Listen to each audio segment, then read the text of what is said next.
What is the purpose of a documentary? Is it to educate? Is it to expose? What was your main?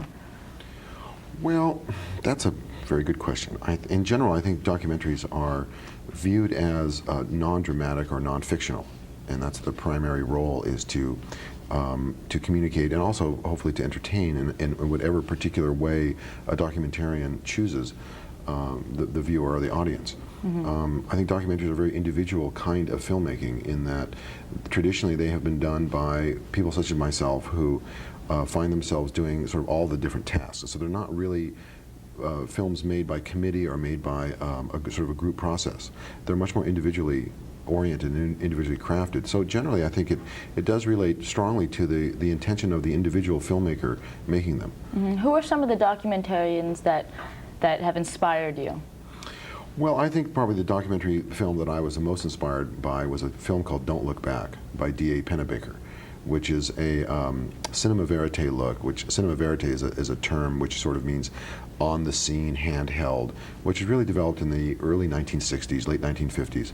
And the Pennebaker film was tracked Bob Dylan on an early tour of his, and captured a certain character of Bob Dylan along with his music, and sort of combined the two of them together, so that the character of the man and his music sort of became both seen and apparent. My dad should look into that one. Big Bob Dylan fan. Why did you decide to do the Waco, Texas story? Well, the story was actually brought to me by through other channels, and so it was brought to me with the idea that I would help someone who had researched this story quite a bit and wanted to make a film on it. And it sort of evolved from that. He and I, this gentleman and I met, his name is Michael McNulty, and he became my co-producer on the film. And he had been researching this subject for quite a long time. And through another friend of mine, Aaron Russo, who's a film producer, Michael came over to my studio and played me some of the infrared footage that's shown in the film. Yeah. And I was so struck by it so immediately. Within 5 to 10 minutes of watching this sort of gray, muddy, murky, black and white videotape, I found myself really emotionally responding to it, and I didn't really know why. It was just very scary. Yeah. Had you done previous documentaries or work in film, or was this your first big project? It was my first feature-length documentary. Yeah. I have done shorts and industrials and educational pieces and instructionals for about 7 years. So I was working up towards it, and I really was excited at the opportunity to have a chance to show my work and show what I could do. Yeah. So.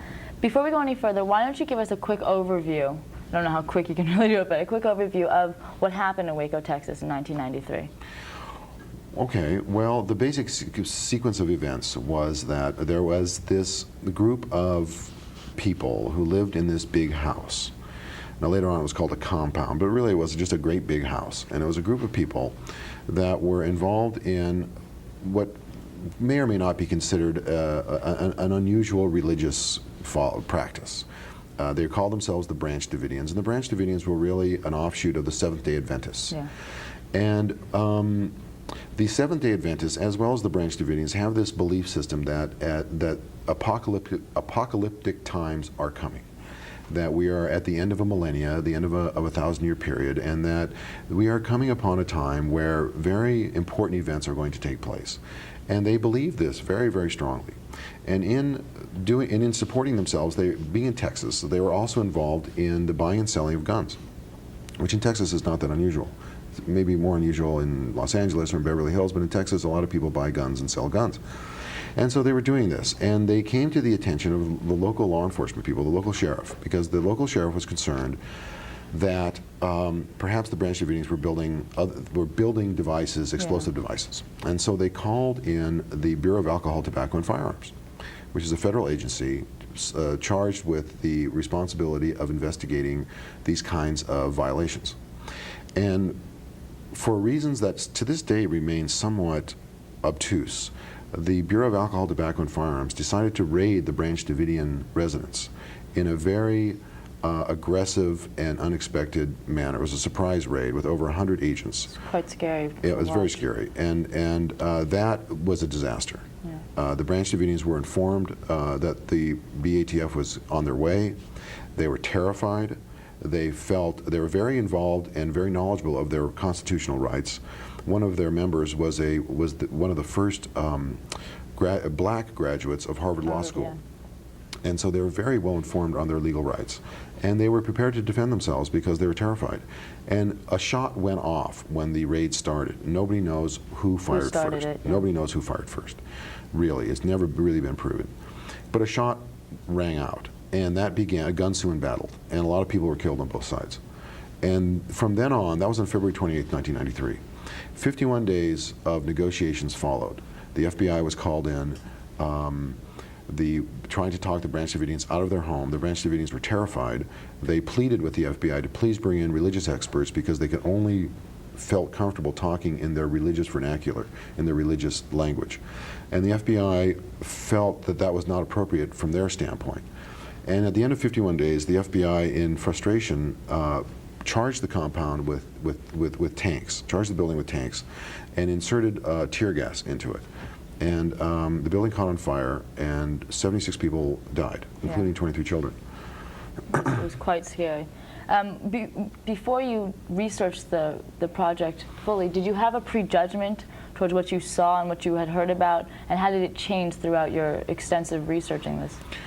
Well, I think like a lot of people, I remembered Waco. I was not involved in the political aspects of it at all when it occurred. I remember it like many people. I had seen it on television. I remember that there was this group in Texas that the government wanted to come out of their building and they wouldn't, and I remember seeing it on the news over a period of weeks, and then I remember the place burning down, and I remember the tanks, like many people, I remember the tanks going inside the building and thinking, wow, that is really heavy duty, yeah. You know, really dramatic. And that was about it. Mm-hmm. I had the only particular prejudgments I would say I had was in terms of characterizing the Branch Davidians as a cult, because I didn't know how else to characterize them. Yeah. And so that was one thing that I had in mind. But other than that, I was really not that informed until I started working on it. Do you think that, in looking back on the situation, that the media coverage was sensationalized at all or lacking the truth? I think the media coverage, in retrospect, certainly the media coverage was seriously lacking in depth and sort of a qualitative comprehensiveness. I don't think the media covered Waco in a very comprehensive manner. And is that part of the reason why you decided to do the documentary? Well, it was certainly one of the things that spurred me on while working on it, because I heard stories and knew that if there were certain kinds of questions asked in the press conferences, for example, because we had all the tapes of the press conferences, mm-hmm. and if certain kind of questions were asked, those reporters were asked to leave and not come back, which I felt was really telling of a particular kind of control that the FBI felt was necessary to their winning, quote unquote, the outcome of the situation. Yeah. After researching everything, did your views about the FBI and the government and possibly human nature in general change at all? Well, they kind of went back and forth in sort of a cycle. I think I walked into the situation being somewhat very skeptical of the government, particularly the FBI situation. And my first day on the job was at the congressional hearings in Washington, D.C., and I never spent much time in Washington, D.C. And I'm very much a patriot, pro-American. I'm very proud of being American. I think America's a great country. And so I was skeptical of, who was the bad guys and who were the good guys. And I went into these congressional hearings, and I saw these FBI agents testify. And I met these men, and I shook their hands, and I saw them, their behavior and what they were like, and I was extremely impressed with who they were. Mm-hmm. I was very impressed. These are men who are highly trained, very dedicated to what they do. And that alone started getting me kind of confused, because I could see real quick that this was not a simple situation. Yeah. This was not a shoot-'em-up TV kind of dramatic story. This was something that was complex.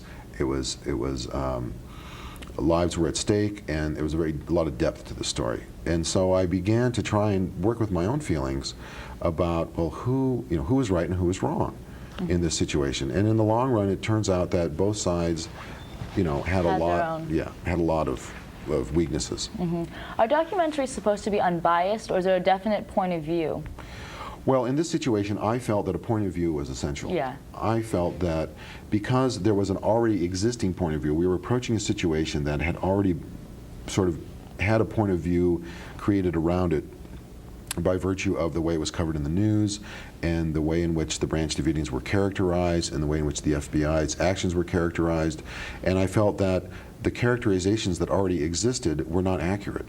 And I felt that I was up against sort of that kind of an obstacle, and that in order to counter what I felt was a pre-existing mischaracterization, that it was important to lend a viewpoint to the film, because I felt that there was a tremendous injustice that had taken place.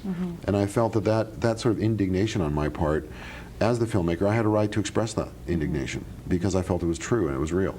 So rather than being completely open-minded and completely unbiased, I felt that it was important to lend a sense of emotionalism to the piece. Yeah.